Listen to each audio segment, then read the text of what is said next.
Nuwun sewu penemban. Nun amit pasang Kalimantan B tinebene Lenduni Dumawahing tawang-tawang. Paripaksa kula majeng wonten ajengipun Semar Badraraya. Lho. Iki Bagong iki. Ha iya, kok kaya ngene Baladewa. Mangsane anggepe. Arep ngapa kowe? Mendelik mripanmu. Kowe arep ngapa? Arep mbelani karo bapakmu. Apa Dyang Mbahku wedi karo Bagong? Ayo, arep mbelani cara piye? Ngene, Mbah. Nuwun sewu ya.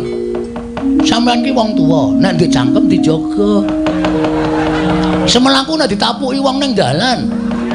Omonganmu iki sapenake dhewe, Mbah.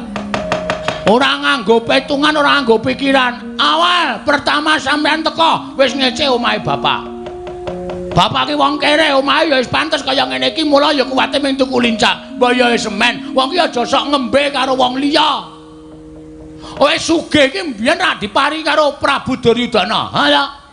Kowe saiki iso nganggo sandangan sarwa nganggo prada emas ngono kuwi ta?